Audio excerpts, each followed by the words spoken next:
ఎందుకు వచ్చేవాడు ఆయన? ఇట్లా ఏమైనా చేపిస్తానో చెప్పమ్మా. ఆయన ఎందుకు వచ్చేవాడు?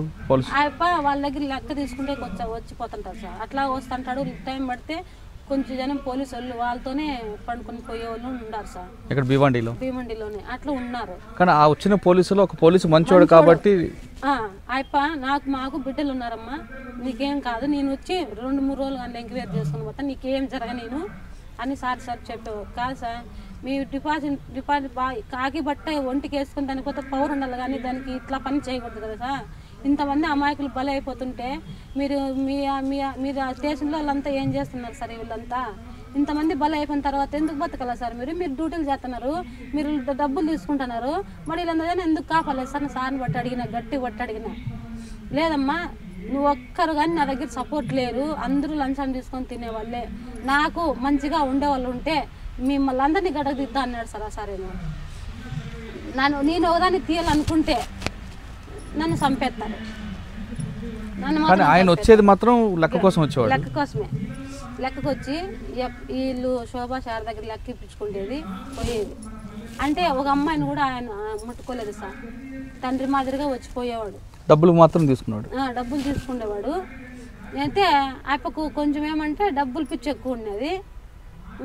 నేను ఎప్పుడు ఆయన కాలు పట్టుకున్నాను అప్పుడు ఆయన నాకు, నీ అట్లా బిడ్డ ఉందమ్మా, నువ్వు బాధపడాల్సిన అవసరం లేదు, నాకు పాప ఉంది సార్, 6 నెలలు పసిబిడ్డ ఉంది సార్, నా మొగుడు వాళ్ళు ముందునే పల్లెటూరు వాళ్ళు ఎంత ఆడిపోసుకుంటుంటారు సార్. ఇప్పుడు టౌన్లో అయితే అట్లా పట్టించుకోరు, పల్లెటూరులో ఎంత ఆడిపోసుకుంటారు సార్. అవి ఆ అప్పతో లేచిపోయిందంట, నీ పెండ్ల మీ అప్పతో లేచిపోయిందంట, పుకారు వచ్చేసింది సార్. నేను పడిన బాధలు ఇక్కడ వచ్చినాక చాలా పుకారు వచ్చేసింది. సరే, అక్కడ ఉన్నప్పుడు ఆ పోలీస్ ఆయన నీకు రక్షిస్తా అని చెప్పాడు కదా, తర్వాత ఇలా ఏం జరిగింది? ఆ అప్ప ఏం చేసినాడంటే, చూడమ్మా, ఒక రోజు నేను వస్తా, ఓ రోజు వస్తా, నువ్వేమనుకోవద్దు, నువ్వు నీ బిడ్డ కానీ నేను భావించుతా, నువ్వేమనుకోవద్దు, కానీ నిన్ను తప్పించడానికి పని చేస్తానని చెప్పినాను. సరేలే సార్ అని చెప్పి ఊకొట్టినా సార్. నేను నా చెల్లి పుష్పాన్ని పాప ఊకొట్టినాము. ఓ నైట్కి ఎంతో డబ్బులు వాళ్ళకి ఇచ్చినారు సార్. ఏందో అన్నం సరిగ్గా పెట్టారు సార్. వాళ్ళు అన్నం కట్టించుకొని వచ్చినాడు, మాట్లాడినాడు, మీకేం కాదు, నేను ఇప్పించే బాధ్యత నాదమ్మా, ఇట్లా చేస్తాను, నీకు ఏమైతే నేను అట్లయితే వాడిని కాదమ్మా, ఎందుకంటే నేను ఒక్కరిని చేసుకుంటే నన్ను ఏమైనా చేయగలమ్మా, నాకు బిడ్డలు ఉన్నారని చెప్పాడు సార్. సరే సార్, నేను కూడా ఏం చెప్పను, కాకపోతే ఇటు నుండి నన్ను కానీ బయటపడైతే చాలు సార్ అని చెప్పిన. 11 నెలలు బాధ్యత పడినా సార్ నేను. అంటే 11 నెలల్లో ఆ పని చేయకపోయినా సరే నీకు భోజనం పెట్టేవారు వాళ్ళు? పెట్టరు సార్. ఆడ నరకం, అన్నమే పెట్టరు సార్. నాకు ఆడ అన్నం పెట్టరు.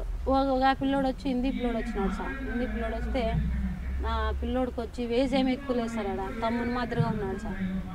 అన్నం ఆకలి తట్టుకోలేక కడుపు నొప్పి పడిపోయినా సార్. నేను అన్నం పెట్టమని పెట్టలా. నువ్వు ఒప్పుకో, నేను పెడతా అన్నము, నువ్వు ఒప్పుకో దానికి, నేను అన్నం కాదు కదా, నీకేమి ఇష్టమైతే చేసి పెడతా అంటాను సార్. ఆయన నువ్వు చచ్చిపోవడం, అన్నం తిని ఆ బాధలు పడేదానికంటే చచ్చిపోయేది మీరు కదా సార్ అని నేను చచ్చిపోయేది బెటర్లే అనుకుని ఆశిడ్చి పెట్టేసినాను సార్. నేను ఈ పుష్ప అమ్మాయి ఏం చేసినారు, అన్నం ఆకులు తట్టుకోలేదు సార్. అన్నం ఆకులు తట్టుకోలేక అమ్మాయి లొంగింది సార్.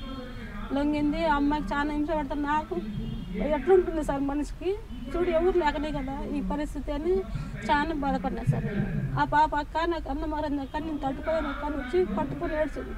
నేను ఎందుకు బతకాలక్క అంతే. లేదు, మనమే ఇట్లా అనుకుంటే వీళ్ళందరూ ఎట్లా బతుకుతున్నారు చెప్పు పుష్ప, నువ్వెందుకు జీవితం నాది చేసుకుంటావు, పత్తుండే కానీ చచ్చిపోయినా మనకు బాధ లేదులే అని చెప్పిన. వాళ్ళకు ఒక ధైర్యం ఇచ్చినా సార్. నేను ఒక నైట్ కస్టమర్లు ఎవరు రాలేదు సార్, అక్కడ రాలేదు. ఆ రోజు వచ్చి నేను ఒప్పుకోలేదు కదా, ఇట్లా చేయమని అట్లా చేయమని నేను ఒప్పుకోలేదు కదా, ఫస్టే ఉన్నా సార్. నేను పుష్పకు వచ్చిన కస్టమరు ఏమో కట్టించుకొచ్చినాడు సార్. ఆ పాపకి ఏమైనా తినేకి పార్సల్ కట్టించుకొచ్చినాడు సార్. ఏమో బిర్యానీ ఏదో కట్టించుకొచ్చినాడు. నాకు స్వారకమే లేదు సార్. పాలు ఎత్తకొచ్చిస్తుంది ఆ పాప అంతే. అది నా చేప చెందులు కాబట్టి ఇస్తుంది. పాలు తాగి ఎన్ని రోజులు పట్టుకుంది సార్. నేను వాళ్ళే బాగాలేకుండా గ్లూకోజ్ బాటిల్ ఎక్కిస్తారు, హాస్పిటల్కి పిలుచుకుపోయి నువ్వు ఒప్పుకో అంటావు. నేను ఒప్పుకోను, మీరు చంపినే ఒప్పుకోను. Hello, this is Renu Desai. Please subscribe to iDream. Subscribe iDream. Please subscribe iDream. Please subscribe to iDream. For more videos, subscribe iDream.